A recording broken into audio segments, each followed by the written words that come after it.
Hello, I hope all is well.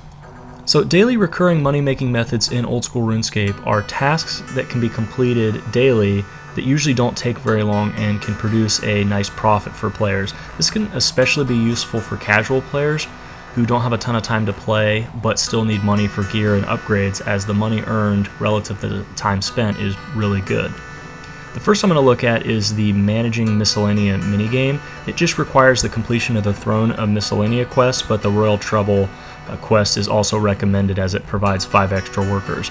So by not doing this, you're essentially leaving money on the table because the input is 75k per day, and the output you can check on the RuneScape wiki. It'll tell you where to best put your workers under the Managing Miscellaneous guide.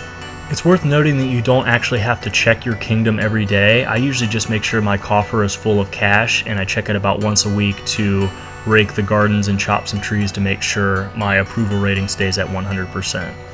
Next is just simply buying herb boxes. You can see here I have over 10 million Nightmare Zone points. Obviously this does take a little bit of upfront investment in generating the points, but this can easily be done while playing another account using Varrock in the Nightmare Zone, or simply you can AFK Guthans on easy mode and you don't really have to be in front of the keyboard continuously. So that is another good way to build up those points.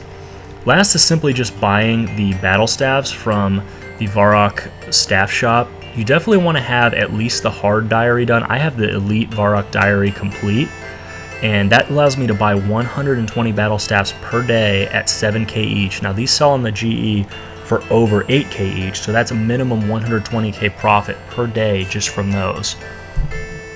So I collected 1 month of herb boxes, battle staves, and loot from my Managing Miscellaneous, and also kept track of how much I spent in the kingdom and on the battle staves. I did not factor in the cost of repairing the Barrow's gear in Nightmare Zone while getting those points, so that is a little bit of an oversight, I guess. But looking at the total revenue I brought in was 38 mil. Now I did spend 25 mil on all the battle staves and 2.3 mil restocking the coffers in my kingdom. So overall I profited 10.5 mil in 1 month, or that's about 350k per day in profit. Now 4 mil of that profit came just from the battle staves alone, so that's well over 100k per day in profit just off the battle staves. And additional about 2.5 mil profit came from the Managing Miscellaneous, and then the rest of the profit came from the herb boxes. This profit is nearly enough money to maintain membership through bonds, or if you elect to save it, you could be banking 120 mil per year for about 2 minutes of work, which would get you enough money to buy a twisted bow in 8.7 years, assuming the price doesn't change. Which may sound like a long time, but let's be real, most of us have been playing old school RuneScape for that long. I do hope you found this video somewhat interesting. Thank you for watching, and I will see you in the next one.